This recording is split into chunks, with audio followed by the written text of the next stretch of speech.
ধোঁয়ায় ঢেকে গেছে আকাশ, রাডার সিগন্যালে জ্বলছে লাল বাতি। পাকিস্তানের আকাশপথে ঢুকে পড়েছে ভারতের যুদ্ধবিমান রাফাল।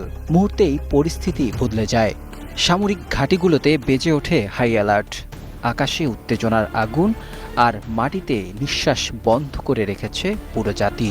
পাকিস্তান জুড়ে এই যখন অবস্থা, ঠিক সেই মুহূর্তে ককপিটে বসা এক নারী, স্কোয়াড্রন লিডার আয়েশা, ঠান্ডা মাথায় চোখ রাখলেন স্ক্রিনে। নিখুঁত নিশানা বেঁধে দিলেন commando, lock on target.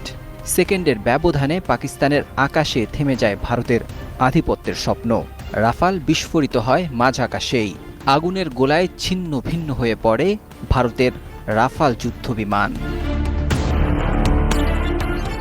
Pakistan জুড়ে তখন আনন্দের ঢেউ। কারা বলেছিল যুদ্ধ কেবল পুরুষের খেলা, আয়েশা যেন সেই পুরনো যুক্তিগুলো মুহূর্তেই গুড়িয়ে দিলেন।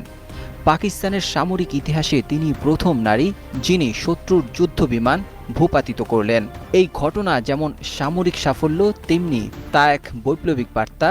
নারীরা শুধু ঘরেই নয়, দেশের গর্ব হতে পারে। থেকে শিখরে আয়েশার সাহসিকতার প্রশংসা ছড়িয়ে পড়ে গোটা বিশ্বে।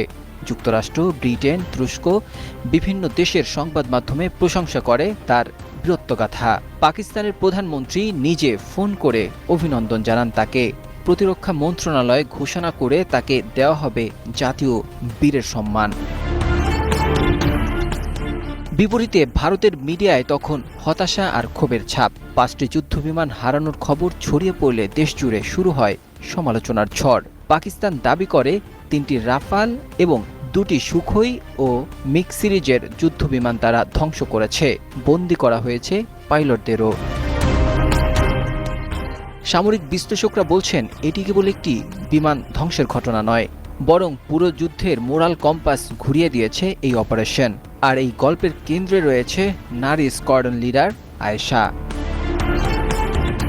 এই আকাশযুদ্ধ প্রমাণ করল যুদ্ধের সাহস, দক্ষতা আর চিতার মতো মনোযোগী আসল অস্ত্র। আর আয়েশা সেই অস্ত্রেই হয়েছেন পাকিস্তানের